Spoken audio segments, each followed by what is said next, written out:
السلام عليكم ورحمة الله وبركاته. هلك أدنى داوانيسان waa Jana Galafour official haddaan nagu cusub tahayna subscribe like share home comment inta buu xageeni waayahan dambe waxaa dib u soo laba kacleeyay doodii dhextiilay Qadar iyo Fahima.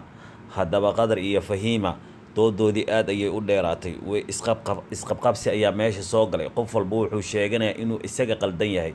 waxaase taasi hadda ka hadlaysa Fahima, waayo ninka iyada ayuu qabi jiray kadibna way kala tageen. halkaasi waxaa ka soo ifbaxay in ay video qaaban isu direen, kadibna Qadar uu keenay baraha bulshada, taasi oo ka hadlaysa Fahima waxay leedahay sida tan, waayo waa ninkeedii waxa video keena la sheegayo mana cadda ee bal nala daawa Fahima.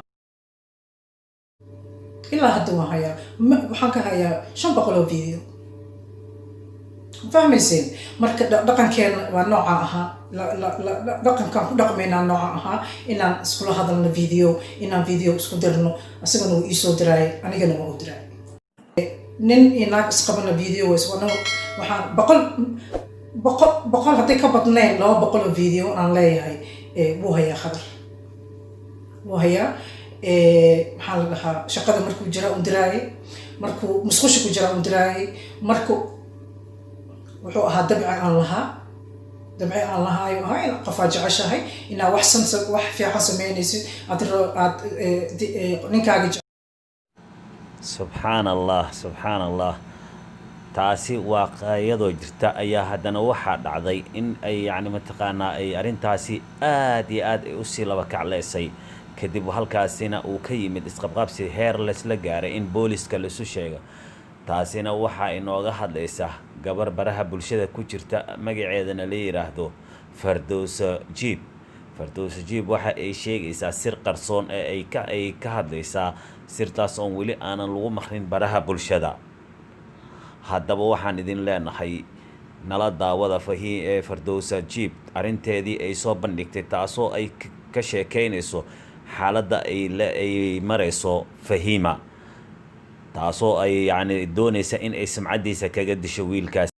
agta marka la furo inta dhagax qaatay iyada is jugaysa muufiye qaarkood waa daabateen dhahdo ninkiiba iyo abuse garay inta sirab u sameeyso. Fahima waxaan u warkaa naagaha noocaas oo kale inay tahay yarkan sumcadda maanta taagan kaga ciyaarayso, future-kiisa dambe kaga ciyaarayso. nin la yiri video aan u diray ayuu baraha bulshada ay keenayo, wuxuu soo galay Google-ka. shalay baa wadanka geento Google email oo lis galiyo yarka baranaya. Let's be realistic. yarka cabanayo oo meesha ciidan la'aan idin la'aan ku haan arkaa Fahimo. waanu ku diganaysaa da'ahana waa ka weyn tahay. qof guka baskaawen lafaha iyo dameerta iyo lafaha hoose uga ciyaaraysa. waxaa rabtaa inuu yarkaas guur beelo isagii awowgiisa tobanaad la dhaho gabdhow wax ka duubi jiray. adigana video qaaban isku bareero duubay. anaka baraha bulshada ku jirnaa Fahimo, waan kaaga soo horeynaa. most likely last 8 years live Facebook live imaaday waxa iiga soo horeeyay un Allah qaar siiyay magaciisa wiilka la dhaho I think Daahir Cali Sunaagta ugu horeysay Facebook live ka hadashay. video aan qaabanaan lama keeno, sidoo kalena mari weyn ma wato, su'aal ishaatigaas iyo buumahayga iska wataan because wixii Ilaahay lagu hawsiiso igeli wuu astur waa u duuba 12 sano ninka nolol la soo qaybsado uma duubinay. shal nina keenta ka cali see video ugu duubtay. Soomaaliya hore wuxuu ugu maamahday mar labaad mal idaga Allah daga mar labaad idaga ana isdaga labadina ku soo gursado sabira qaawinta kuntaada maxay u wadaan haddii adiga wax kaasi ahayn. runta la isku sheegaa fiican. waa naagaha niman ka daba niiqeeyaa tahay. yarkaana godaa rabtaa inaad ku soo hubsatid. hadalladaasna markaa dhees bahdilka waxa rabtaa yarkaas jaalna Ingiriis ku soo hubsatid. ina adeer lacagta kuleeda Soomaali weyn lagaaga arunaa ku keentay noo soo bandhig.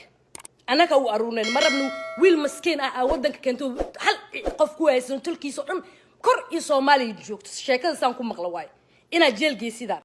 haddaba walaalayaal sida aad maqlaysaan, taasina waxaa dhaanta in labadooduba ay ku kala baxaan booliska iyo maxkamadda.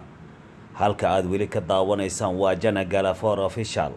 haddaba waxaan idin leeyahay qoysaska Soomaaliyeed ee isqaba arrinkaasina waa inay ka foojignaadaan. labada qof oo isqabtana Ilaahay isu qoray in ay cawradoodii bannaanka dhigaanna waa khalad.